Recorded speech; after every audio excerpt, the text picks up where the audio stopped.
ವಿದ್ಯಾರ್ಥಿಗಳೇ, ಈಗಾಗಲೇ ನಾವು ಈ ಹಿಂದಿನ ಸೆಷನ್ಗಳಲ್ಲಿ ನಾನ್ ಟ್ರೇಡಿಂಗ್ ಕನ್ಸರ್ನ್ ಅಂದ್ರೆ ಏನು, ಅದರ ಲಕ್ಷಣಗಳೇನು, ರೀಸೆಂಟ್ ಪೇಮೆಂಟ್ಸ್ ಅಕೌಂಟ್ ಅಂದ್ರೆ ಏನು, ಇನ್ಕಮ್ ಅಂಡ್ ಎಕ್ಸ್ಪೆಂಡಿಚರ್ ಅಕೌಂಟ್ ಮತ್ತು ಬ್ಯಾಲೆನ್ಸ್ ಶೀಟ್ ಗಳನ್ನ ಹೇಗೆ ಮಾಡಬೇಕು ಎನ್ನುವುದರ ಬಗ್ಗೆ ಈಗಾಗಲೇ ನಾವು ತಿಳ್ಕೊಂಡಿದ್ದೇವೆ. ಈಗ ಒಂದು ಸ್ಪೋರ್ಟ್ಸ್ ಕ್ಲಬ್ ಗೆ ಸಂಬಂಧಪಟ್ಟಂತೆ ಒಂದು ಪ್ರಾಬ್ಲಮ್ ಅನ್ನು ನಾವು ಅನಲೈಸ್ ಮಾಡುವ, ಆಮೇಲೆ ಅವುಗಳನ್ನ ಯಾವ ರೀತಿ ಆನ್ಸರ್ ಮಾಡಬೇಕು ಅನ್ನೋದನ್ನ.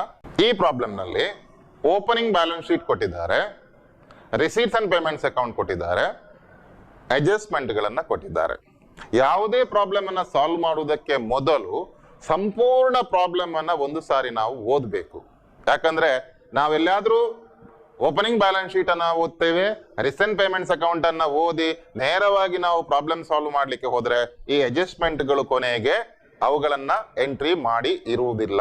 ಆದ್ರಿಂದ ಸಂಪೂರ್ಣ ಪ್ರಾಬ್ಲಮ್ ಅನ್ನ ಮೊದಲನೇದಾಗಿ ಒಂದು ಸಾರಿ ಓದಿ ಆಮೇಲೆ ಈ ಪ್ರಾಬ್ಲಮ್ ಅನ್ನ ಸಾಲ್ವ್ ಮಾಡ್ಲಿಕ್ಕೆ ನಾವು ಹೊರಡಬೇಕು. ಸೊ ಓಪನಿಂಗ್ ಬ್ಯಾಲೆನ್ಸ್ ಶೀಟ್ ಕೊಟ್ಟಿದ್ದಾರೆ, balance sheet as on 31st March 2017. So ಇಲ್ಲಿ ಒಂದಿಷ್ಟು ಅಸೆಟ್ಸ್ ಗಳನ್ನ ಕೊಟ್ಟಿದ್ದಾರೆ. Cash in hand, sports material, furniture, land and building, ಇವುಗಳು ಕಳೆದ ವರ್ಷದ ಕ್ಲೋಸಿಂಗ್ ಬ್ಯಾಲೆನ್ಸ್ ಶೀಟ್ ಅಥವಾ ಈ ವರ್ಷದ ಓಪನಿಂಗ್ ಬ್ಯಾಲೆನ್ಸ್ ಶೀಟ್. ಇನ್ನು ಔಟ್ಸ್ಟ್ಯಾಂಡಿಂಗ್ ಸ್ಯಾಲರಿ ಕೊಟ್ಟಿದ್ದಾರೆ, ಪ್ರೀ ರಿಸೀವ್ಡ್ ಸಬ್ಸ್ಕ್ರಿಪ್ಷನ್ ಅಥವಾ ಅಡ್ವಾನ್ಸ್ ಸಬ್ಸ್ಕ್ರಿಪ್ಷನ್ ಇವುಗಳನ್ನು ಕೂಡ ಕೊಟ್ಟಿದ್ದಾರೆ. ಇವುಗಳು ಕರೆಂಟ್ ಲಯಬಿಲಿಟಿ. ನಾನು ಈಗಾಗಲೇ ನಿಮಗೆ ಹೇಳಿದ ಹಾಗೆ the difference between assets and liabilities of a not for profit organization is called capital fund. ಈ ಅಸೆಟ್ಸ್ ಗಳ ಮತ್ತು ಈ ಲಯಬಿಲಿಟಿಗಳ ವ್ಯತ್ಯಾಸವನ್ನು ನಾವು ಕ್ಯಾಪಿಟಲ್ ಫಂಡ್ ಅಂತ ಕರಿತೇವೆ. ಈ ಐಟಮ್ಗಳು ಮುಂದಿನ ಬ್ಯಾಲೆನ್ಸ್ ಶೀಟ್ ಗಳಿಗೆ ಹೋಗಬೇಕು. ಎಲ್ಲಾ ಫಿಕ್ಸ್ಡ್ ಅಸೆಟ್ಗಳು ಕ್ಯಾಶ್ ಇನ್ ಹ್ಯಾಂಡ್ ಬಿಟ್ಟು sports material, investment, land and building ಇವುಗಳು ಹೀಗೆಯೇ ಮುಂದಿನ ಕ್ಲೋಸಿಂಗ್ ಬ್ಯಾಲೆನ್ಸ್ ಶೀಟ್ ಗೆ ಹೋಗ್ತವೆ. ಇಲ್ಲಿ outstanding salary, pre received or advance subscription, ಈ ಎರಡು ಲಯಬಿಲಿಟಿಗಳು ಕರೆಂಟ್ ಲಯಬಿಲಿಟಿಗಳು. ಇವುಗಳನ್ನು ನಾವು ಇನ್ಕಮ್ ಅಂಡ್ ಎಕ್ಸ್ಪೆಂಡಿಚರ್ ಅಕೌಂಟ್ ನಲ್ಲಿ ರೀಸೆಂಟ್ ಪೇಮೆಂಟ್ಸ್ ಅಕೌಂಟ್ ಅನ್ನು ನೋಡಿಕೊಂಡು ಈ ಅಡ್ಜಸ್ಟ್ಮೆಂಟ್ ಗಳನ್ನ ಮಾಡಬೇಕಾಗ್ತದೆ. ಕ್ಯಾಪಿಟಲ್ ಫಂಡ್ ನಿಮ್ಗೆ ಈಗಾಗಲೇ ಗೊತ್ತಿದೆ, ಇದು ಕ್ಲೋಸಿಂಗ್ ಬ್ಯಾಲೆನ್ಸ್ ಶೀಟ್ ಗೆ ಹೋಗ್ತದೆ. ರೀಸೆಂಟ್ ಪೇಮೆಂಟ್ಸ್ ಅಕೌಂಟ್ ಅನ್ನು ನೋಡುವ. Receipts and payments account for the year ending 31st March 2018 to balance brought down. ನಾನು ಈಗಾಗಲೇ ಹೇಳಿದ ಹಾಗೆ recent payments account it starts with opening balance, it ends with closing balance. Opening balance sheet ಗೆ ಹೋಗಬೇಕು ಅಥವಾ opening balance sheet ನಿಂದ ನಾವು recent payments account ನ ಟು ಬ್ಯಾಲೆನ್ಸ್ ಬ್ರಾಟ್ ಡೌನ್ ಬರೀತೇವೆ. ಕ್ಲೋಸಿಂಗ್ ಬ್ಯಾಲೆನ್ಸ್ ಕ್ಯಾರಿಡ್ ಡೌನ್, ಇದು ಕ್ಲೋಸಿಂಗ್ ಬ್ಯಾಲೆನ್ಸ್ ಶೀಟ್ ನಲ್ಲಿ cash in hand ಅಂತ ಹೇಳಿ ಬರೀತೇವೆ. ಸೊ ಎರಡು ಐಟಮ್ ಗಳ ಟ್ರೀಟ್ಮೆಂಟ್ ಅನ್ನ ಗಮನಿಸಿದ್ವಿ. ಓಪನಿಂಗ್ ಬ್ಯಾಲೆನ್ಸ್ ಬ್ರಾಟ್ ಡೌನ್, ಇದು ಓಪನಿಂಗ್ ಬ್ಯಾಲೆನ್ಸ್ ಶೀಟ್ ಇದ್ದು, ಕ್ಲೋಸಿಂಗ್ ಬ್ಯಾಲೆನ್ಸ್ ಕ್ಯಾರಿಡ್ ಡೌನ್, ಇದು ಕ್ಲೋಸಿಂಗ್ ಬ್ಯಾಲೆನ್ಸ್ ಶೀಟ್ ಗೆ ಬರುವಂತಹದ್ದು. ಇನ್ನು ಇನ್ಕಮ್ಸ್ ಅನ್ನ ನೋಡುವ ಅಥವಾ ರಿಸೀಟ್ಸ್ ಅನ್ನ ನೋಡುವ. Recent payments account it is a summary of cash receipts and cash payment. ಇದರಲ್ಲಿ ಎಲ್ಲಾ ಕ್ಯಾಶ್ ರಿಸೀಟ್ಸ್ ಗಳನ್ನು ಎಂಟ್ರಿ ಮಾಡಿರ್ತೇವೆ. ಈ ವರ್ಷದ್ದು ಮಾಡಿರ್ತೇವೆ, ಕಳೆದ ವರ್ಷದ ಬಾಕಿ ಇದೆ ಬಂದಿದೆ ಅದನ್ನು ಮಾಡಿರ್ತೇವೆ, ಮುಂದಿನ ವರ್ಷಕ್ಕೆ ಅಡ್ವಾನ್ಸ್ ಕೊಟ್ಟಿದೆ ಅವುಗಳನ್ನು ಬರ್ದಿರ್ತೇವೆ. ಹಾಗೆಯೇ ಇದರಲ್ಲಿ ಕ್ಯಾಪಿಟಲ್ ರಿಸೀಟ್ಸ್ ಅನ್ನು ಬರ್ದಿರ್ತೇವೆ, ರೆವೆನ್ಯೂ ರಿಸೀಟ್ಸ್ ಅನ್ನು ಬರ್ದಿರ್ತೇವೆ. ಆದ್ರೆ ಇನ್ಕಮ್ ಅಂಡ್ ಎಕ್ಸ್ಪೆಂಡಿಚರ್ ಅಕೌಂಟ್ ಮಾಡಬೇಕಾದ್ರೆ ನಾವು ಈ ವರ್ಷದ ವ್ಯವಹಾರಗಳನ್ನು ಮಾತ್ರ ದಾಖಲಿಸಬೇಕು. ಯಾಕಂದ್ರೆ ಇನ್ಕಮ್ ಅಂಡ್ ಎಕ್ಸ್ಪೆಂಡಿಚರ್ ಅಕೌಂಟ್ ಅನ್ನ ಪ್ರಿಪೇರ್ ಮಾಡುವಂತಹದ್ದು ಈ ವರ್ಷದ ರಿಸಲ್ಟ್ ಅಥವಾ ಸರ್ಪ್ಲಸ್ ಇದೆಯಾ, ಡೆಫಿಸಿಟ್ ಇದೆಯಾ ಎನ್ನುವುದನ್ನ ನೋಡ್ಲಿಕ್ಕಾಗಿ. ಆದ್ರಿಂದ ಇನ್ಕಮ್ ಅಂಡ್ ಎಕ್ಸ್ಪೆಂಡಿಚರ್ ಅಕೌಂಟ್ ಅನ್ನ ಮಾಡುವಾಗ ಈ ರಿಸೀಟ್ಸ್ ಅಂಡ್ ಪೇಮೆಂಟ್ಸ್ ಅಕೌಂಟ್ ನಿಂದ ಈ ವರ್ಷಕ್ಕೆ ಸಂಬಂಧಪಟ್ಟಂತಹ ಐಟಮ್ಗಳು ಅಥವಾ ರಿಸೀಟ್ಸ್ ಅಥವಾ ಪೇಮೆಂಟ್ ಗಳನ್ನ ಮಾತ್ರ ನೀವು ಹೆಕ್ಕಿ ತೆಗಿಬೇಕು. ಮುಂದಿನ ವರ್ಷಕ್ಕೆ ಕೊಟ್ಟಿದ್ದಾದ್ರೆ ಅಡ್ವಾನ್ಸ್ ಆಗಿದ್ರೆ ಅವುಗಳು ಬ್ಯಾಲೆನ್ಸ್ ಶೀಟ್ ಗೆ ಬರ್ತವೆ, ಕ್ಲೋಸಿಂಗ್ ಬ್ಯಾಲೆನ್ಸ್ ಶೀಟ್ ಗೆ ಬರ್ತವೆ. ಹಿಂದಿನ ವರ್ಷದ್ದಾಗಿದ್ರೆ ಅದು ಈ ವರ್ಷಕ್ಕೆ ಸಂಬಂಧ ಪಡುವುದಿಲ್ಲ, ಇನ್ಕಮ್ ಅಂಡ್ ಎಕ್ಸ್ಪೆಂಡಿಚರ್ ಅಕೌಂಟ್ ಗಳಲ್ಲಿ ಅವುಗಳು ದಾಖಲು ಆಗುವುದಿಲ್ಲ. ಈಗ ಈ ಐಟಮ್ಗಳಲ್ಲಿ ಯಾವುದು ರೆವೆನ್ಯೂ ಯಾವುದು ಕ್ಯಾಪಿಟಲ್ ಅಂತ ಹೇಳಿ ಅನಲೈಸ್ ಮಾಡುವ.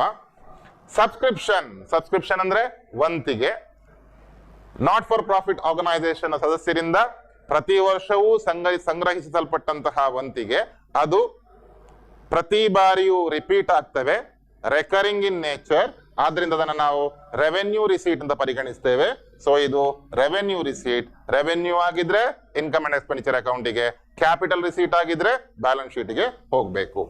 ಎಂಟ್ರೆನ್ಸ್ ಫೀಸ್ ಯಾವುದೇ ಅಡ್ಜಸ್ಟ್ಮೆಂಟ್ ಅಲ್ಲಿ ಯಾವುದೇ ಸೂಚನೆ ಕೊಡದೇ ಇದ್ರೆ ಎಂಟ್ರೆನ್ಸ್ ಫೀಸ್ ಅನ್ನು ನಾವು ರೆವೆನ್ಯೂ ಅಂತ ಹೇಳಿ ಪರಿಗಣಿಸ್ತೇವೆ. ಒಂದು ವೇಳೆ ಸೂಚನೆಗಳನ್ನ ಕೊಟ್ರೆ ಏನು ಅಂತ ಕೊಡಬಹುದು, half of the entrance fees to be capitalized. ಈ ಎಂಟ್ರೆನ್ಸ್ ಫೀಸ್ ನಲ್ಲಿ ಅರ್ಧವನ್ನ ಕ್ಯಾಪಿಟಲ್ ಅಂತ ಬರೀರಿ, ಉಳಿದ ಅರ್ಧವನ್ನ ನಾವು ರೆವೆನ್ಯೂ ಅಂತ ಪರಿಗಣಿಸಬೇಕು. 6,000 ರೂಪಾಯಿ ಇದೆ. ಈ 6,000ದಲ್ಲಿ ಹಾಫ್ 3,000 ಇದನ್ನ ನಾವು ರೆವೆನ್ಯೂ ಅಂತ ಪರಿಗಣಿಸಬೇಕು, ಇನ್ಕಮ್ ಅಂಡ್ ಎಕ್ಸ್ಪೆಂಡಿಚರ್ ಅಕೌಂಟ್ ಅಲ್ಲಿ ಬರೀಬೇಕು. Half of the entrance fees to be capitalised, ಉಳಿದ 3,000ವನ್ನ ನಾವು ಕ್ಯಾಪಿಟಲ್ ಫಂಡ್ಗೆ ಬ್ಯಾಲೆನ್ಸ್ ಶೀಟ್ ನಲ್ಲಿ ಆಡ್ ಮಾಡಬೇಕು.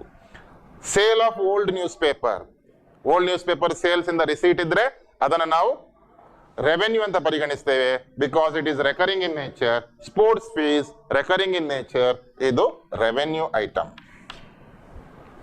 ಹಾಗೆ ಪೇಮೆಂಟ್ ಸೈಡ್ಗೆ ಬರುವ, ಇಲ್ಲಿಯೂ ಕೂಡ ಪೇಮೆಂಟ್ಗಳನ್ನ ಕ್ಯಾಪಿಟಲ್ ಎಕ್ಸ್ಪೆಂಡಿಚರ್ ಮತ್ತು ರೆವೆನ್ಯೂ ಎಕ್ಸ್ಪೆಂಡಿಚರ್ ಈ ರೀತಿಯಾಗಿ ನಾವು ವಿಂಗಡಿಸಬೇಕಾಗ್ತದೆ.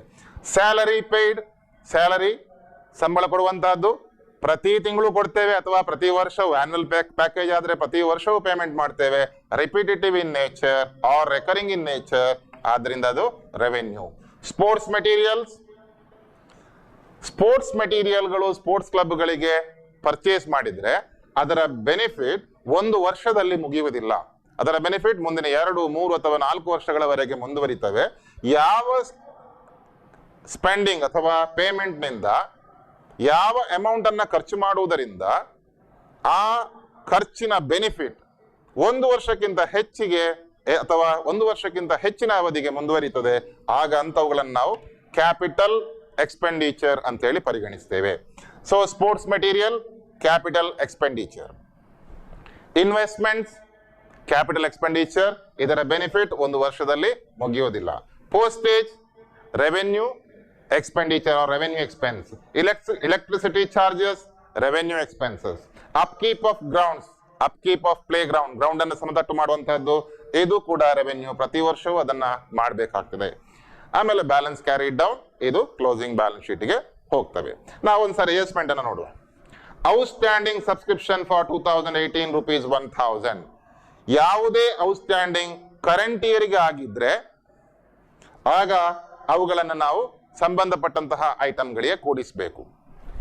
ಫಾರ್ ಎಕ್ಸಾಂಪಲ್ ಸಬ್ಸ್ಕ್ರಿಪ್ಷನ್ ಎಕ್ಸಾಂಪಲ್ ಅನ್ನೇ ತಗೊಳ್ಳುವ. ಔಟ್ಸ್ಟ್ಯಾಂಡಿಂಗ್ ಇದ್ದಾಗ ಕರೆಂಟ್ ಇಯರ್ಸ್ ಔಟ್ಸ್ಟ್ಯಾಂಡಿಂಗ್ ಇದ್ರೆ ಅವುಗಳನ್ನ ಕೂಡಿಸಬೇಕು. ಔಟ್ಸ್ಟ್ಯಾಂಡಿಂಗ್ ಆಫ್ ಲಾಸ್ಟ್ ಇಯರ್, ಕಳೆದ ವರ್ಷದ ಔಟ್ಸ್ಟ್ಯಾಂಡಿಂಗ್ ಇದ್ರೆ ಅವುಗಳನ್ನ ಕಳೆಯಬೇಕು. ಯಾಕೆ ಕರೆಂಟ್ ಇಯರ್ಸ್ ಔಟ್ಸ್ಟ್ಯಾಂಡಿಂಗ್ ಅನ್ನ ಕೂಡಿಸಬೇಕು? ಇದು ಈ ವರ್ಷಕ್ಕೆ, ಕರೆಂಟ್ ಇಯರ್ ಈ ವರ್ಷಕ್ಕೆ ಸಂಬಂಧಪಟ್ಟದ್ದು, ಆದ್ದರಿಂದ ಅವುಗಳನ್ನ ಸಂಬಂಧಪಟ್ಟಂತಹ ಐಟಮ್ಗಳಿಗೆ ಕೂಡಿಸಬೇಕು. ಕಳೆದ ವರ್ಷದ ಔಟ್ಸ್ಟ್ಯಾಂಡಿಂಗ್, ಲಾಸ್ಟ್ ಇಯರ್ಸ್ ಔಟ್ಸ್ಟ್ಯಾಂಡಿಂಗ್ ಅಂತ ಹೇಳಿದ್ರೆ ಅದು ಈ ವರ್ಷಕ್ಕೆ ಸಂಬಂಧಪಟ್ಟದ್ದಲ್ಲ, ಅದು ಕಳೆದ ವರ್ಷಕ್ಕೆ ಸಂಬಂಧಪಟ್ಟದ್ದು, ಆದ್ರಿಂದ ಅವುಗಳನ್ನ ಮೈನಸ್ ಮಾಡಬೇಕು. ಇನ್ನು ಅಡ್ವಾನ್ಸ್ ಅಥವಾ ಪ್ರೀಪೇಯ್ಡ್ ಐಟಮ್ಗಳಿಗೆ ಸಂಬಂಧಪಟ್ಟಂತೆ ಅಡ್ವಾನ್ಸ್ ಆಫ್ ಲಾಸ್ಟ್ ಇಯರ್, ಕಳೆದ ವರ್ಷದ ಅಡ್ವಾನ್ಸ್ ಅದು ಈ ವರ್ಷಕ್ಕೆ ಕೊಡುವಂತಹದ್ದು, ಆದ್ದರಿಂದ ಅದು ಈ ವರ್ಷಕ್ಕೆ ಸಂಬಂಧಪಡ್ತದೆ, ಅವುಗಳನ್ನ ಕೂಡಿಸಬೇಕು ಅಥವಾ ಆಡ್ ಮಾಡಬೇಕು. ನಂತರ ಅಡ್ವಾನ್ಸ್ ಆಫ್ ಕರೆಂಟ್ ಇಯರ್, ಈ ವರ್ಷದ ಅಡ್ವಾನ್ಸ್, ಈ ವರ್ಷ ನಾವು ಅಡ್ವಾನ್ಸ್ ಕೊಡೋದು ಯಾವುದಕ್ಕೆ? ಮುಂದಿನ ವರ್ಷಕ್ಕೆ, ಆದ್ರಿಂದ ಈ ವರ್ಷದ ಅಡ್ವಾನ್ಸ್ ಈ ವರ್ಷಕ್ಕೆ ಸಂಬಂಧಪಡುವುದಿಲ್ಲ. ಆದ್ರಿಂದ ಇನ್ಕಮ್ ಅಂಡ್ ಎಕ್ಸ್ಪೆಂಡಿಚರ್ ಅಕೌಂಟ್ ಮಾಡುವಾಗ ಆ advance of current year given to the next year, ಮುಂದಿನ ವರ್ಷಕ್ಕೆ ಕೊಟ್ಟಿರುವುದನ್ನ ನಾವು ಲೆಸ್ ಮಾಡಬೇಕು. ಸೊ ಹೀಗೆ 2 ಐಟಮ್ಗಳನ್ನ ಆಡ್ ಮಾಡಬೇಕು, 2 ಐಟಮ್ಗಳನ್ನ ಲೆಸ್ ಮಾಡಬೇಕು. ನಾವು ಇನ್ಕಮ್ ಅಂಡ್ ಎಕ್ಸ್ಪೆಂಡಿಚರ್ ಅನ್ನ ಹೇಗೆ ಮಾಡೋದು ಎನ್ನುವುದನ್ನು ಒಂದ್ಸಾರಿ ಮೇಲ್ನೋಟಕ್ಕೆ ಡಿಸ್ಕಷನ್ ಮಾಡಿದ್ವಿ. ನಾವು ಇನ್ನು ಇನ್ಕಮ್ ಅಂಡ್ ಎಕ್ಸ್ಪೆಂಡಿಚರ್ ಅಕೌಂಟ್ ಅನ್ನ ಮಾಡ್ಲಿಕ್ಕೆ ಹೊರಡುವ. ನಾವು ಇನ್ಕಮ್ ಅಂಡ್ ಎಕ್ಸ್ಪೆಂಡಿಚರ್ ಅಕೌಂಟ್ ಅನ್ನ ಯಾವ ರೀತಿ ಮಾಡುವುದು ಅನ್ನೋದನ್ನ ನೋಡೋಣ. ಇದನ್ನ ಸಾಲ್ವ್ ಮಾಡುವುದಕ್ಕೆ ಮೊದಲು, ಈ ಅಕೌಂಟ್ ಅನ್ನು ಪ್ರಿಪೇರ್ ಮಾಡುವುದಕ್ಕೆ ಮೊದಲು ಒಂದು ಅಂಶವನ್ನು ನಾವು ಗಮನಿಸಿಕೊಳ್ಬೇಕು. ರಿಸೀಟ್ಸ್ ಅಂಡ್ ಪೇಮೆಂಟ್ಸ್ ಅಕೌಂಟಿನ ಬಲಭಾಗದಲ್ಲಿ ಅಂದ್ರೆ ಪೇಮೆಂಟ್ ಸೈಡ್ ನಲ್ಲಿ ಬರುವಂತಹ ಐಟಮ್ಗಳು ಇನ್ಕಮ್ ಅಂಡ್ ಎಕ್ಸ್ಪೆಂಡಿಚರ್ ಅಕೌಂಟಿನ ಎಡಭಾಗದಲ್ಲಿ ಅಂದ್ರೆ ಎಕ್ಸ್ಪೆಂಡಿಚರ್ ಸೈಡ್ ನಲ್ಲಿ ಬರ್ತವೆ. ರಿಸೀಟ್ಸ್ ಅಂಡ್ ಪೇಮೆಂಟ್ಸ್ ಅಕೌಂಟಿನ ಎಡಭಾಗದಲ್ಲಿ ಅಂದ್ರೆ ಡೆಬಿಟ್ ಸೈಡ್ ನಲ್ಲಿ ಅಂದ್ರೆ ರಿಸೀಟ್ ಸೈಡ್ ನಲ್ಲಿ ಬರುವಂತಹ ಐಟಮ್ಗಳು ಇನ್ಕಮ್ ಅಂಡ್ ಎಕ್ಸ್ಪೆಂಡಿಚರ್ ಅಕೌಂಟ್ ನ ಇನ್ಕಮ್ ಸೈಡ್ ನಲ್ಲಿ ಬರ್ತವೆ, ಕ್ರೆಡಿಟ್ ಸೈಡ್ ನಲ್ಲಿ ಬರ್ತವೆ. ರಿಸೆಂಟ್ ಪೇಮೆಂಟ್ಸ್ ಅಕೌಂಟ್ ಅಲ್ಲಿ ಇರುವಂತಹ ರೆವೆನ್ಯೂ ಐಟಮ್ಸ್ ಅನ್ನ ಮಾತ್ರ ತಗೊಳ್ಬೇಕು, ಕ್ಯಾಪಿಟಲ್ ಐಟಮ್ಸ್ ಗಳನ್ನ ತಗೊಳ್ಬಾರ್ದು.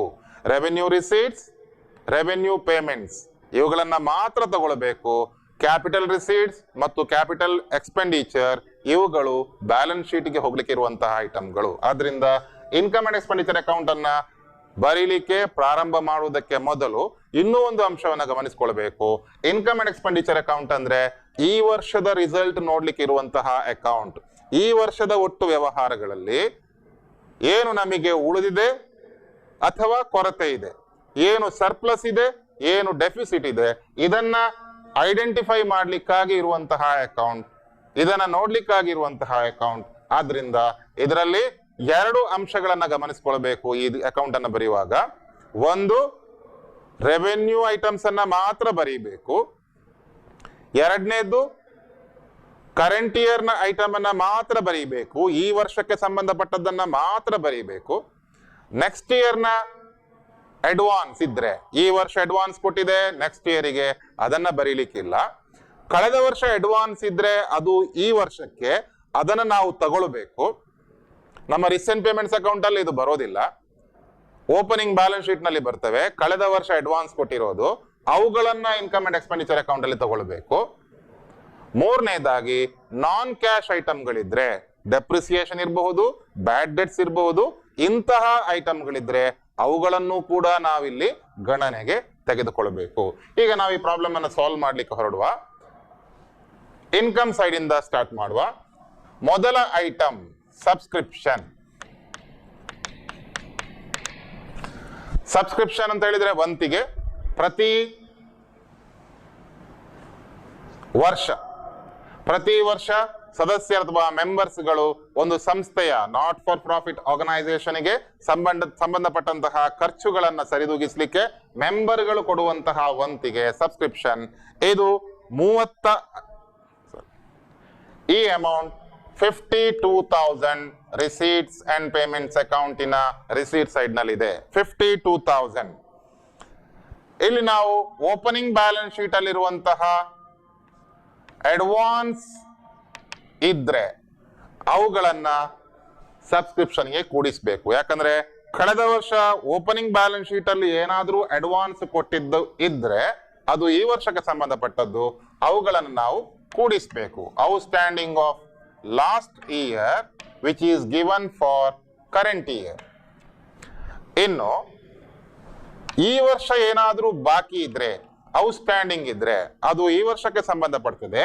ಔಟ್ಸ್ಟ್ಯಾಂಡಿಂಗ್ ಆಫ್ ಕರೆಂಟ್ ಇಯರ್, ಈ ಅಮೌಂಟ್ ಅನ್ನು ಕೂಡ ನಾವು ಸಬ್ಸ್ಕ್ರಿಪ್ಷನ್ಗೆ ಆಡ್ ಮಾಡಬೇಕು. ಲಾಸ್ಟ್ ಇಯರ್ಸ್ ಔಟ್ಸ್ಟ್ಯಾಂಡಿಂಗ್ ನಿಮ್ಮ ಓಪನಿಂಗ್ ಬ್ಯಾಲೆನ್ಸ್ ಶೀಟ್ ಅಲ್ಲಿ 1,000 ಇದೆ. ಹಾಗೆ ಅಡ್ಜಸ್ಟ್ಮೆಂಟ್ಸ್ ಅಲ್ಲಿ 4,000 ಕರೆಂಟ್ ಇಯರ್ಸ್ ಔಟ್ಸ್ಟ್ಯಾಂಡಿಂಗ್ ಇದೆ. ಟೋಟಲ್ 57,000. ಬೇರೆ ಯಾವ ಇನ್ಕಮ್ಗಳಿದೆ ನೋಡುವ. Entrance fees,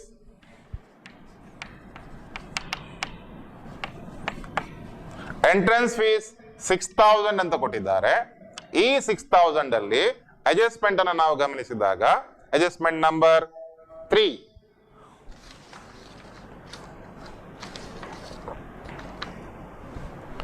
adjustment number 3, half of the entrance fees is to be capitalized. ಇದರ ಅರ್ಧ ಕ್ಯಾಪಿಟಲ್ ಮಾಡಬೇಕು. ಅರ್ಧ ಕ್ಯಾಪಿಟಲೈಸ್ ಮಾಡಬೇಕು ಅಂದ್ರೆ ಅರ್ಧವನ್ನ ಕ್ಯಾಪಿಟಲ್ ಫಂಡ್ಗೆ ಸೇರಿಸಬೇಕು, ಉಳಿದ ಅರ್ಧವನ್ನ ನಾವು ರೆವೆನ್ಯೂ ಅಂತ ಹೇಳಿ ಪರಿಗಣಿಸಬೇಕು. ಇನ್ನು ಅದರ್ ಇನ್ಕಮ್ಸ್ ಬೇರೆ ಯಾವುದಿದೆ ಪ್ರಾಬ್ಲಮ್ ನಲ್ಲಿ? ಎಂಟ್ರೆನ್ಸ್ ಫೀಸ್ ಆಯ್ತು, sale of old news paper,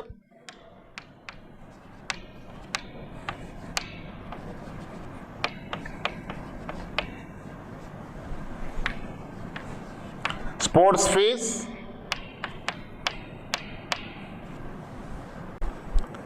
sale of old news paper 3,000, sports fees 9,500. So ಇವಿಷ್ಟು ಇನ್ಕಮ್ಗಳು. ಎಕ್ಸ್ಪೆಂಡಿಚರ್ ಸೈಡ್ ನಲ್ಲಿ ಬರೆಯುವ. ಎಕ್ಸ್ಪೆಂಡಿಚರ್ ಸೈಡ್ ನಲ್ಲಿ ಬರೆಯುವಾಗ ನಾವು ರೀಸೆಂಟ್ ಪೇಮೆಂಟ್ಸ್ ಅಕೌಂಟಿನ ಪೇಮೆಂಟ್ ಸೈಡ್ ಅನ್ನು ನೋಡಬೇಕು. ಟು ಸ್ಯಾಲರಿ, ಟೋಟಲ್ ಸ್ಯಾಲರಿ ಎಷ್ಟು ಕೊಟ್ಟಿದ್ದಾರೆ? ರಿಸೆಂಟ್ ಪೇಮೆಂಟ್ಸ್ ಅಕೌಂಟಿನ ಪೇಮೆಂಟ್ ಸೈಡ್ ನಲ್ಲಿ 25,000.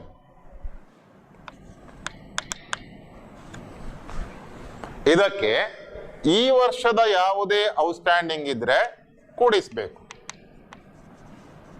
ಈ ವರ್ಷದ ಔಟ್ಸ್ಟ್ಯಾಂಡಿಂಗ್ ಇದ್ರೆ ಕೂಡಿಸಬೇಕು. ಕಳೆದ ವರ್ಷದ ಔಟ್ಸ್ಟ್ಯಾಂಡಿಂಗ್ ಇದ್ರೆ ಕಳಿಬೇಕು. ಕಳೆದ ವರ್ಷದ ಔಟ್ಸ್ಟ್ಯಾಂಡಿಂಗ್ ಆಫ್ ಲಾಸ್ಟ್ ಇಯರ್. ಈ ವರ್ಷದ ಔಟ್ಸ್ಟ್ಯಾಂಡಿಂಗ್ ಅಡ್ಜಸ್ಟ್ಮೆಂಟ್ ಅಲ್ಲಿ ಕೊಟ್ಟಿದ್ದಾರೆ 5,000. ಇದನ್ನ ಕೂಡಿಸಬೇಕು. ಲಾಸ್ಟ್ ಇಯರ್ಸ್ ಔಟ್ಸ್ಟ್ಯಾಂಡಿಂಗ್ ಇದನ್ನ ಓಪನಿಂಗ್ ಬ್ಯಾಲೆನ್ಸ್ ಶೀಟ್ ಅಲ್ಲಿ ಕೊಟ್ಟಿದ್ದಾರೆ 7,000. ಆದ್ರಿಂದ ಔಟರ್ ಕಾಲಮ್ ನಲ್ಲಿ ಅಮೌಂಟ್ 23,000. ಸೊ ಇಲ್ಲಿ ನೀವು ಗಮನಿಸಿಕೊಳ್ಬೇಕು, outstanding of current year adjustment ಅಲ್ಲಿ ಕೊಟ್ಟಿರುವಂತಹದ್ದು, ಇದನ್ನ 2 ಸಾರಿ ಬರೀಬೇಕು. ಒಮ್ಮೆ ಇನ್ಕಮ್ ಅಂಡ್ ಎಕ್ಸ್ಪೆಂಡಿಚರ್ ಅಕೌಂಟ್ ನಲ್ಲಿ, ಇನ್ನೊಂದು ಸಾರಿ ಬ್ಯಾಲೆನ್ಸ್ ಶೀಟ್ ನಲ್ಲಿ ನೀವು ಬರೀಲಿಕ್ಕಿದೆ. ಔಟ್ಸ್ಟ್ಯಾಂಡಿಂಗ್ ಆಫ್ ಲಾಸ್ಟ್ ಇಯರ್ ಇದು ಓಪನಿಂಗ್ ಬ್ಯಾಲೆನ್ಸ್ ಶೀಟ್ ಅಲ್ಲಿಂದ ಬಂದದ್ದು, ಒಂದೇ ಸಾರಿ ಬರೀಲಿಕ್ಕೆ ಅವುಗಳನ್ನ ನಾವು ಇನ್ಕಮ್ ಅಂಡ್ ಎಕ್ಸ್ಪೆಂಡಿಚರ್ ಅಕೌಂಟ್ ನಲ್ಲಿ ಬರೆದಿದ್ದೇವೆ. ಇನ್ನು ಉಳಿದಂತೆ ಇರುವಂತಹ ಎಕ್ಸ್ಪೆಂಡಿಚರ್ಗಳು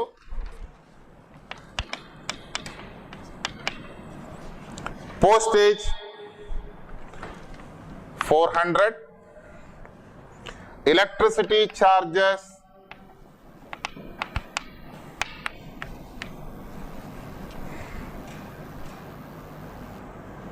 1,600, upkeep of ground, ಆಟದ ಮೈದಾನ ಸಮತಟ್ಟು ಮಾಡಿರುವಂತಹದ್ದು 6,500. ಇವಿಷ್ಟು ರಿಸೀಟ್ಸ್ ಅಂಡ್ ಪೇಮೆಂಟ್ಸ್ ಅಕೌಂಟ್ ನಿಂದ ನಾವು ತೆಗೆದುಕೊಂಡಂತಹ ಐಟಮ್ಗಳು. ಈಗಾಗಲೇ ನಾನು ಹೇಳಿದೆ, ಇನ್ಕಮ್ ಅಂಡ್ ಎಕ್ಸ್ಪೆಂಡಿಚರ್ ಅಕೌಂಟ್ ನಲ್ಲಿ ರೆವೆನ್ಯೂ ರಿಸೀಟ್ಸ್, ರೆವೆನ್ಯೂ ಪೇಮೆಂಟ್ಸ್ ಅಥವಾ ಎಕ್ಸ್ಪೆನ್ಸ್ ಗಳನ್ನು ನಾವು ಬರೀಬೇಕು. ಅದರ ಜೊತೆಯಲ್ಲಿ ನಾನ್ ಕ್ಯಾಶ್ ಐಟಮ್ಗಳನ್ನು ಕೂಡ ಬರೀಬೇಕು. ಡೆಪ್ರಿಸಿಯೇಷನ್, ಬ್ಯಾಡ್ ಡೇಟ್ಸ್ ಇಂಥವುಗಳನ್ನು ಕೂಡ ಬರೀಬೇಕು ಅಂತ ಹೇಳಿದೆ. ಅಡ್ಜಸ್ಟ್ಮೆಂಟ್ ನಲ್ಲಿ ಕೊಟ್ಟಿದ್ದಾರೆ depreciation on sports materials 20%. to depreciation on sports materials 20%. The depreciation amount ಇದು ಓಪನಿಂಗ್ ಬ್ಯಾಲೆನ್ಸ್ ಶೀಟ್ ನಲ್ಲಿ 70. Depreciation amount opening balance sheet ನಲ್ಲಿ 35,000 ಇದೆ. ಇದರ ಮೇಲೆ 20% ಅಂದ್ರೆ 7,000. ಹಾಗೆ ಎಡಿಷನ್ಸ್ ಪೇಮೆಂಟ್ ಸೈಡ್ ನಲ್ಲಿ ಸ್ಪೋರ್ಟ್ಸ್ ಮೆಟೀರಿಯಲ್ 18,000 ಕೊಟ್ಟಿದ್ದಾರೆ. ಅದರ ಜೊತೆಯಲ್ಲಿ ಡೇಟ್ ಅನ್ನು ಕೊಟ್ಟಿದ್ದಾರೆ 1/10/2017. 1/10/2017 ಗೆ ಪರ್ಚೇಸ್ ಮಾಡಿರೋದು 1 ಅಕ್ಟೋಬರ್ಗೆ ಪರ್ಚೇಸ್ ಮಾಡಿದ್ರೆ, ಪರ್ಚೇಸ್ ಮಾಡಿದ ಡೇಟ್ ನಿಂದ ಅಕೌಂಟಿಂಗ್ ಇಯರ್ ಎಂಡ್ ವರೆಗೆ ಎಷ್ಟು ಅವಧಿ ಇದೆ, ಈ ಅವಧಿಗೆ ಮಾತ್ರ ನಾವು ಡೆಪ್ರಿಸಿಯೇಷನ್ ಅನ್ನ ಲೆಕ್ಕಾಚಾರ ಮಾಡಬೇಕು. ಅದರಿಂದ 18,000 20% into 6/12 6 ತಿಂಗಳಿಗೆ ಎಷ್ಟು?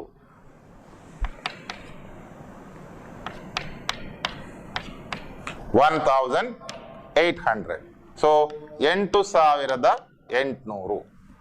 ಇನ್ನೇನಾದ್ರೂ ಅಡ್ಜಸ್ಟ್ಮೆಂಟ್ಗಳು ಬಿಟ್ಟು ಹೋಗಿದೆಯಾ ಎನ್ನುವುದನ್ನು ಒಂದ್ಸಾರಿ ಚೆಕ್ ಮಾಡ್ಕೊಳ್ಬೇಕು. ಎಲ್ಲಾ ಐಟಮ್ಗಳನ್ನ ಎಂಟ್ರಿ ಮಾಡಿದ್ದೇವೆ ಅಂತ ಆದ್ರೆ ಕೊನೆಯಲ್ಲಿ ಎರಡೂ ಸೈಡ್ ಅನ್ನ ಟೋಟಲ್ ನೋಡಿ. ಎರಡೂ ಸೈಡ್ ಟೋಟಲ್ ಮಾಡಿದಾಗ ಯಾವ ಸೈಡ್ ನಲ್ಲಿ ಹೆಚ್ಚಿನ ಅಮೌಂಟ್ ಬರ್ತದೆ, ದೊಡ್ಡ ಮೊತ್ತ ಬರ್ತದೆ, ಅವುಗಳನ್ನ ಆಸ್ ಇಟ್ ಈಸ್ ಬರ್ಕೊಳ್ಳಿ. 72,500 72,500 ಟೋಟಲ್ ನ ಎರಡೂ ಸೈಡ್ ಟೋಟಲ್ ಮಾಡಿದಾಗ ದೊಡ್ಡ ಬಿಗ್ಗರ್ ಅಮೌಂಟ್ ಅದನ್ನ ನಾವು ಎರಡೂ ಕಡೆ ಎಂಟ್ರಿ ಮಾಡ್ತೇವೆ. ಡಿಫರೆನ್ಸ್ 32,200 32,200 ಬಂದಿದೆ. ಇದು ಇನ್ಕಮ್ ಅಂಡ್ ಎಕ್ಸ್ಪೆಂಡಿಚರ್ ಅಕೌಂಟಿನ ಡಿಫರೆನ್ಸ್, ಇನ್ಕಮ್ ಮತ್ತು ಎಕ್ಸ್ಪೆಂಡಿಚರ್ ಗಳ ವ್ಯತ್ಯಾಸ. ಆದ್ರಿಂದ ಡೆಬಿಟ್ ಸೈಡ್ ನಲ್ಲಿ ವ್ಯತ್ಯಾಸ ಬಂದ್ರೆ ಅದನ್ನ ಸರ್ಪ್ಲಸ್ ಅಂತ ಹೇಳಿ ಪರಿಗಣಿಸಬೇಕು. ಒಂದು ವೇಳೆ ಬಲಭಾಗದಲ್ಲಿ ಡಿಫರೆನ್ಸ್ ಬಂದ್ರೆ ಆಗ ನಾವು ಅದನ್ನ ಬೈ ಡೆಫಿಸಿಟ್ ಅಂತ ಹೇಳ್ತೇವೆ. ಇಲ್ಲಿ surplus not for profit organisation ನಲ್ಲಿ ಇನ್ಕಮ್ ಹೆಚ್ಚಾಗಿದ್ರೆ ಅದನ್ನ ಲಾಭ ಅಂತ ಪರಿಗಣಿಸುವುದಿಲ್ಲ, ಅದನ್ನ ನಾವು ಸರ್ಪ್ಲಸ್ ಅಥವಾ ಹೆಚ್ಚುವರಿ ಅಂತ ಹೇಳಿ ಪರಿಗಣಿಸಿ. ಇನ್ಕಮ್ ಅಂಡ್ ಎಕ್ಸ್ಪೆಂಡಿಚರ್ ಅಕೌಂಟ್ ಅನ್ನು ಯಾವ ರೀತಿ ಮಾಡುವುದು ಎನ್ನುವುದನ್ನು ನೋಡಿದ್ದೇವೆ. ಈಗ ಬ್ಯಾಲೆನ್ಸ್ ಶೀಟ್ ಅನ್ನು ಯಾವ ರೀತಿ ಮಾಡಬೇಕು ಅನ್ನೋದನ್ನ ನೋಡೋಣ. Balance sheet as on 31st March 2018. ಮೊದಲನೇದಾಗಿ ನೀವು ಕ್ಯಾಶ್ ಇನ್ ಹ್ಯಾಂಡ್ ಅಥವಾ ಕ್ಯಾಶ್ ಅಟ್ ಬ್ಯಾಂಕ್ ಇದನ್ನ ಬರೀಬೇಕು. ಕ್ಯಾಶ್ ಇನ್ ಹ್ಯಾಂಡ್ ಎಲ್ಲಿರ್ತವೆ? ರಿಸಿಷನ್ ಪೇಮೆಂಟ್ಸ್ ಅಕೌಂಟ್ ನಲ್ಲಿ ಟು ಬ್ಯಾಲೆನ್ಸ್ ಬ್ರಾಟ್ ಡೌನ್ ಇದ್ರೆ ಅದು ಓಪನಿಂಗ್ ಬ್ಯಾಲೆನ್ಸ್ ಶೀಟ್ ಅಲ್ಲಿ ಬರ್ತದೆ. ರಿಸಿಷನ್ ಪೇಮೆಂಟ್ಸ್ ಅಕೌಂಟ್ ನಲ್ಲಿ ಬೈ ಬ್ಯಾಲೆನ್ಸ್ ಕ್ಯಾರಿಡ್ ಡೌನ್ ಅಥವಾ ಕ್ಲೋಸಿಂಗ್ ಬ್ಯಾಲೆನ್ಸ್ ಇದ್ರೆ ಅದನ್ನ ನಾವು ಕ್ಯಾಶ್ ಇನ್ ಹ್ಯಾಂಡ್ ಅಂತ ಹೇಳಿ ಕ್ಲೋಸಿಂಗ್ ಬ್ಯಾಲೆನ್ಸ್ ಶೀಟ್ ನಲ್ಲಿ ಬರೀಬೇಕು. ಅಮೌಂಟ್ 19,500. ಒಂದು ವೇಳೆ ಅಲ್ಲಿ ಕ್ಯಾಶ್ ಅಟ್ ಬ್ಯಾಂಕ್ ಇದ್ರೆ ಕ್ಲೋಸಿಂಗ್ ಬ್ಯಾಲೆನ್ಸ್ ಅಲ್ಲಿ by balance carried down cash bank ಎರಡು ಇದ್ರೆ ಇಲ್ಲಿ ಕ್ಯಾಶ್ ಅಟ್ ಬ್ಯಾಂಕ್ ಅದನ್ನು ಕೂಡ ಬರೀಬೇಕು. ಒಂದು ವೇಳೆ ರಿಸೆಂಟ್ ಪೇಮೆಂಟ್ಸ್ ಅಕೌಂಟ್ ನಲ್ಲಿ to balance carried down bank overdraft ಅಂತ ಬಂದ್ರೆ ಆಗ ಅದನ್ನು ನಾವು ಲಯಬಿಲಿಟಿ ಸೈಡ್ ನಲ್ಲಿ ಬ್ಯಾಂಕ್ ಓವರ್ ಡ್ರಾಫ್ಟ್ ಅಂತ ಹೇಳಿ ನಮೂದಿಸಬೇಕು. ಇನ್ನು ಓಪನಿಂಗ್ ಬ್ಯಾಲೆನ್ಸ್ ಶೀಟ್ ಅಲ್ಲಿ ಇರುವಂತಹ ಇನ್ನೊಂದು item sports material. Sports material opening balance 35,000 ಕೊಟ್ಟಿದ್ದಾರೆ. ಆಮೇಲೆ ಈ ವರ್ಷ ರಿಸೆಂಟ್ ಪೇಮೆಂಟ್ಸ್ ಅಕೌಂಟ್ ಅನ್ನು ನೋಡಿದಾಗ ಅಲ್ಲಿ ಪೇಮೆಂಟ್ ಸೈಡ್ ನಲ್ಲಿ ಸ್ಪೋರ್ಟ್ಸ್ ಮೆಟೀರಿಯಲ್ ಈ ವರ್ಷ ಪರ್ಚೇಸ್ ಮಾಡಿದಂತಹ ಸ್ಪೋರ್ಟ್ಸ್ ಮೆಟೀರಿಯಲ್ ಅದನ್ನ ನಾವು ಎಡಿಷನ್ಸ್ ಅಂತ ಕರೀಬಹುದು ಅಥವಾ ಪರ್ಚೇಸ್ ಅಂತ ಕರೀಬಹುದು. ಎಡಿಷನ್ ಈ ವರ್ಷ ಪರ್ಚೇಸ್ ಮಾಡಿದ್ದು 18,000. ಸೊ ಟೋಟಲ್ 53,000 ಬಂತು. ಆಮೇಲೆ ಇವುಗಳ ಮೇಲೆ ನಾವು ಡೆಪ್ರಿಸಿಯೇಷನ್ 20% ಚಾರ್ಜ್ ಮಾಡಿದ್ದೇವೆ. ಆ ಡೆಪ್ರಿಸಿಯೇಷನ್ ಅನ್ನ ಮೈನಸ್ ಮಾಡಬೇಕು. ಡೆಪ್ರಿಸಿಯೇಷನ್ ಅನ್ನು ನಾವು ಈಗಾಗಲೇ ಇನ್ಕಮ್ ಅಂಡ್ ಎಕ್ಸ್ಪೆಂಡಿಚರ್ ಅಕೌಂಟ್ ನಲ್ಲಿ ಲೆಕ್ಕ ಹಾಕಿದ್ದೇವೆ. ಡೆಪ್ರಿಸಿಯೇಷನ್ 8,800 ಏನು ಮೈನಸ್ ಮಾಡಿದ ನಂತರ ನಿಮಗೆ ಅಮೌಂಟ್ ಬರ್ತದೆ ಅದನ್ನು ನಾವು ಅಸೆಟ್ ಸೈಡ್ ನಲ್ಲಿ ಬರೀಬೇಕು. 44,200. ಇನ್ನು ನಮಗೆ ಓಪನಿಂಗ್ ಬ್ಯಾಲೆನ್ಸ್ ಶೀಟ್ ಅಲ್ಲಿ ಸಿಗುವಂತಹ ಫಿಕ್ಸ್ಡ್ ಅಸೆಟ್ ಫರ್ನಿಚರ್, ಆಮೇಲೆ ಇನ್ವೆಸ್ಟ್ಮೆಂಟ್ಸ್,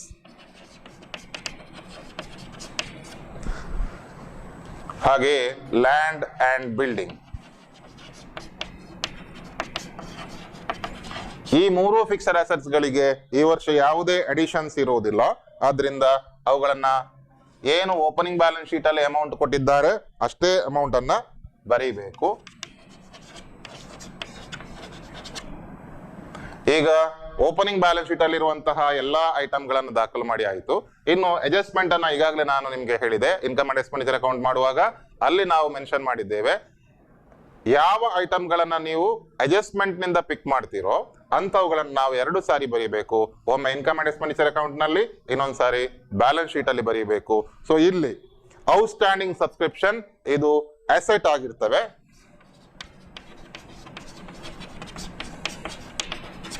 ಔಟ್ಸ್ಟ್ಯಾಂಡಿಂಗ್ ಸಬ್ಸ್ಕ್ರಿಪ್ಷನ್ 1,000 ಇದನ್ನ ಅಸೆಟ್ ಸೈಡ್ ನಲ್ಲಿ ಮೆನ್ಷನ್ ಮಾಡಬೇಕು. ಇನ್ನು ಲಯಬಿಲಿಟಿ ಸೈಡ್ ಅನ್ನು ನೋಡೋಣ. ಲಯಬಿಲಿಟಿ ಸೈಡ್ ನಲ್ಲಿ ಔಟ್ಸ್ಟ್ಯಾಂಡಿಂಗ್ ಸ್ಯಾಲರಿ ಈ ವರ್ಷ ನಾವು ಅಡ್ಜಸ್ಟ್ಮೆಂಟ್ ಇಂದ ಇನ್ಕಮ್ ಅಂಡ್ ಎಕ್ಸ್ಪೆಂಡಿಚರ್ ಅಲ್ಲಿ ಬರೆದಿರುವಂತಹ ಅಮೌಂಟ್ ಔಟ್ಸ್ಟ್ಯಾಂಡಿಂಗ್ ಸ್ಯಾಲರಿ 5,000. ಇನ್ನು ಉಳಿದಂತೆ ಕ್ಯಾಪಿಟಲ್ ಫಂಡ್ ಅನ್ನ ಬರೀಬೇಕು. ಕ್ಯಾಪಿಟಲ್ ಫಂಡ್ ಬರೆಯುವಾಗ ಓಪನಿಂಗ್ ಕ್ಯಾಪಿಟಲ್ ಫಂಡ್ ಎಷ್ಟಿದೆ ಓಪನಿಂಗ್ ಬ್ಯಾಲೆನ್ಸ್ ಶೀಟ್ ಅಲ್ಲಿ ಅದನ್ನ ಗಮನಿಸಿ. Opening capital fund 1,50,500.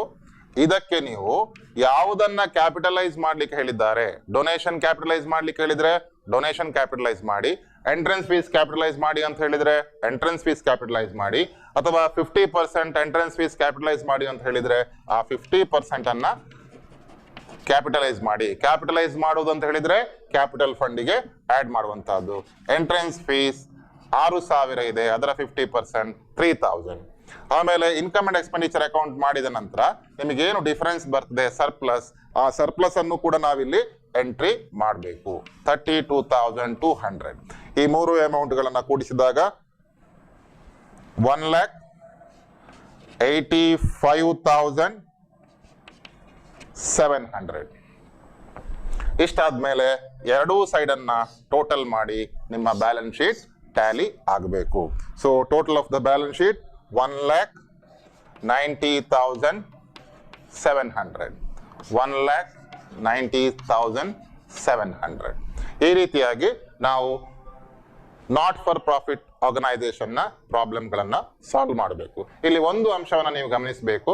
Outstanding expense ಬಂದ್ರೆ ಲಯಬಿಲಿಟಿಯಲ್ಲಿ ಬರೆಯೋದು, ಔಟ್ಸ್ಟ್ಯಾಂಡಿಂಗ್ ಇನ್ಕಮ್ ಅಥವಾ ಅಕ್ರೂಡ್ ಇನ್ಕಮ್ ಈ ರೀತಿಯಾಗಿ ಬಂದಾಗ ಇದನ್ನ ಆಸೆಟ್ ಅಲ್ಲಿ ಬರೆಯುವಂತಹದ್ದು. ಯಾವ ರೀತಿ ಇದನ್ನ ನೆನಪಲ್ಲಿ ಇಟ್ಕೊಳ್ಬಹುದು?